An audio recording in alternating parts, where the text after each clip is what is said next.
پیسوں کے لالچی شوہر نے مجھے حبشی کو بھیج دیا تھا۔ حبشی مجھے اپنے ساتھ اپنے گھر لے گیا۔ جب رات ہوئی حبشی مجھے لے کر ایک کمرے میں چلا گیا اور میرے ہوش پڑے جب حبشی نے میرا نام مہوش ہے، میری عمر اس وقت 40 سال ہے۔ میں اپنی جوانی میں بہت زیادہ پیاری اور خوبصورت ہوا کرتی تھی۔ پورے خاندان میں میرے لیول کا کوئی نہیں ہوتا تھا۔ نہ مجھے کوئی لڑکی خاندان کی اچھی لگتی تھی اور نہ ہی کوئی لڑکا۔ میں سب کو پسند آتی تھی، اس لیے میں سب سے زیادہ نخرے بھی کرتی تھی۔ میرا نخرہ ہر وقت آسمان پر ہوتا تھا۔ مجھے کوئی بھی لڑکا سب کو پسند آتی بلانے کی کوشش کرتا تو میں اس کی طرف دھیان ہی نہیں دیتی تھی۔ میرے اندر غرور کھوٹ کھوٹ کے بھرا ہوا تھا۔ مجھے غرور اپنی صرف اس خوبصورتی پر تھا، میرے جیسا کوئی نہیں تھا۔ جب میں 18 سال کی ہوئی تو گھر والوں نے میرا رشتہ دیکھنے شروع کر دیے۔ ایک دو اچھے گھر سے رشتے آئے لیکن میں نے سب کو منع کر دیا۔ میں نے اپنے گھر والوں سے ایک ہی بات کہی تھی کہ میں شادی کروں گی تو اس ملک سے باہر کروں گی۔ میں اس ملک میں رہ کر اپنی زندگی ضائع نہیں کرنا چاہتی، اور ویسے بھی مجھے یہاں پر آزادی ہے۔ میں آزادی کے ساتھ زندگی گزارنا چاہتی ہوں جہاں پر مجھے کوئی بھی روک ٹوک نہ ہو۔ میرے بھائی مجھے اس بات پر بہت برا بھلا بھی کہا کرتے تھے اور غصے بھی ہوتے تھے۔ میری ماں بھی مجھے سمجھاتی تھی کہ بیٹا، ہمارے کلچر میں یہ ساری چیزیں نہیں ہوتی، ہمارا معاشرہ میں اس چیز کی اجازت نہیں دیتا، لیکن میں کہتی تھی کہ اسی لیے میں اس معاشرے کو ہمیشہ کے لیے چھوڑ کر جانا چاہتی ہوں۔ ہر 2 سال تک گھر والوں نے میں سب کو پسند آ جاتی لیکن مجھے کوئی بھی پسند نہیں آتا۔ اب بات یہ نہیں تھی کہ لڑکی اچھی نہیں تھی یا امیر نہیں تھے، سارا کچھ ہونے کے باوجود میری صرف ایک ہی ڈیمانڈ ہوتی تھی کہ میں شادی اس ملک سے باہر کروں گی۔ خیر، ایک دفعہ محلے کی خالہ صفیہ ہمارے گھر آئی۔ انہوں نے آ کر بتایا کہ میرا ایک بھانجا ہے جس کا نام خالد ہے، وہ اپنے موبائلوں کی دکان چلاتا ہے۔ میں نے وہ سننے کے فوراً رشتے کے لیے ہاں کر دی۔ گھر والوں نے مجھے کہا کہ تھوڑا سا انتظار کرو، ہم لڑکے کو دیکھ پرکھ لیں، لیکن میں نے کہا کہ مجھے اور کچھ نہیں چاہیے، بس مجھے اس بات کی تسلی ہے کہ لڑکا پاکستان سے باہر رہتا ہے۔ پر میرے ہاں کرنے کے بعد بھی گھر والوں کے پاس اور کوئی جواز نہیں بنتا تھا کہ وہ اس بات کو لٹکائیں۔ 1 مہینے بعد منگنی ہوئی۔ میں نے ابھی تک اپنے شوہر کو نہیں دیکھا تھا۔ میرے سارے کاغذات بنوا کر 3 مہینے کے اندر میں افریقہ پہنچ چکی تھی۔ ایئرپورٹ پر میرا شوہر ہی مجھے لینے آیا۔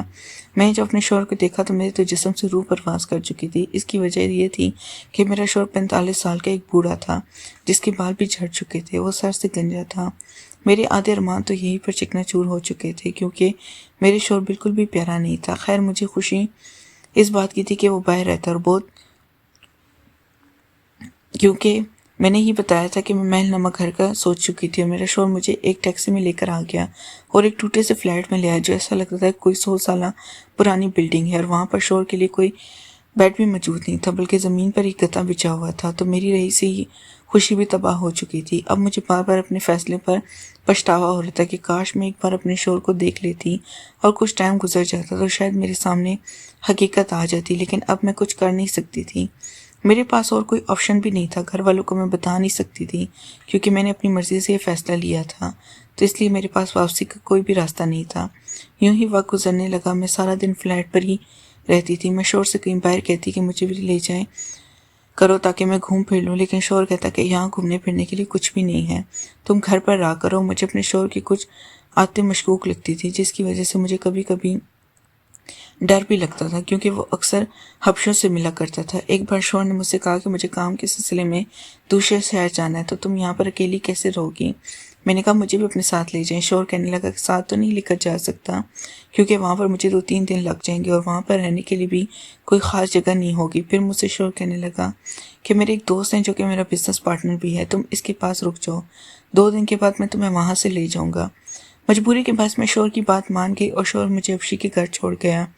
مجھے بہت ڈر لگ رہا تھا۔ میں کمرے میں بیٹھی یہی سوچ رہی تھی کہ کوئی تو عورت اس گھر میں ہوگی جس کے پاس میں رہ لوں گی، لیکن دن ختم ہو گیا، شام سے رات ہو گئی لیکن کوئی بھی مجھے نظر نہیں آ رہا تھا۔ رات کے 8 بجے میرے شوہر کا دوست وہ حبشی آیا، آ کر مجھ سے کہنے لگا کیسا گزرا آج کا دن؟ میں نے کہا کیسے گزر سکتے، سارا دن میں بور ہوتی رہی ہوں۔ اس نے کہا اب اس بات کی عادت ڈال لیں کیونکہ تمہارے شوہر نے مجھے تمہیں بھیج دیا ہے، اس کے بدلے میں وہ کیسے لے کر چلا گیا۔ حبشی کی بات سننے کے بعد میرے اوپر کی سانس اوپر نیچے کی نیچے رہ گئی۔ مجھے بولا بھی نہیں جا رہا تھا، میرے ہاتھ پاؤں پھولنے لگے کہ شوہر نے میرے ساتھ یہ سب کیا کیا ہے۔ خیر، وہ حبشی مجھے غلام بنا کر اپنے ساتھ رکھنے لگا، اپنی ہر طرح کی ضرورت بھی پوری کیا کرتا تھا اور ہر وقت میری زندگی عذاب بنا کر رکھ دی۔ مجھے بار بار اپنے فیصلے پر پچھتاوا ہو رہا تھا کہ میں نے یہ کیا کر دیا اور مجھے یہ بھی بتایا کہ تمہارے شوہر کا یہی کام ہے، وہ ہر 2-3 سال بعد ایک لڑکی کو لے کر آتا ہے اور مجھے بھیج دیتا ہے، اس کے بعد میں اس لڑکی کے ساتھ وہی کچھ کرتا ہوں جو آج کل تمہارے ساتھ کر رہا ہوں۔ اس کی بات سننے کے بعد میں نے فیصلہ کر لیا کہ میں یہاں سے اپنی جان بچا کر بھاگوں گی۔ میں سے اپنی زندگی کی بھیک مانگنے لگی، لیکن وہ بالکل بھی مان نہیں رہا تھا۔ خیر ایک دن میں نے سونے کا ڈرامہ کیا اور میں لیٹ گئی۔ حبشی بھی آیا اور آ کر سو گیا۔ سونے کے بعد جب مجھے اس بات کی تسلی ہو گئی کہ وہ سو چکے ہیں تو میں نے اسے بے ہوش کرنے والی دوائی سنگائی اور بے ہوش ہو گئے۔ اس کے بعد میں وہاں سے بھاگ نکلی اور پولیس کو انفارم کر دیا۔ پولیس نے میرے شوہر جتنے بھی اس گروہ میں لوگ تھے سب کو گرفتار کر دیا، اور مجھے جیسی 8-10 لڑکیاں اس طرح سے مختلف لوگوں نے اپنے پاس غلام بنا کر رکھی ہوئی تھی، سب کو حراست میں لیا اور اپنے گھر بھیج دیا، اور مجھے بھی اس طرح واپس پاکستان بھیج دیا۔ میں نے یہاں پر پتہ کیا تو علی صفیہ بھی محلہ چھوڑ کر بھاگ چکے تھے۔ آج بھی جب میں اپنی زندگی کے پرانے دن یاد کرتی ہوں میری روح کانپ جاتی ہے۔ نیکسٹ پوائنٹ کے لیے چینل کو لازمی سبسکرائب کریں۔ شکریہ۔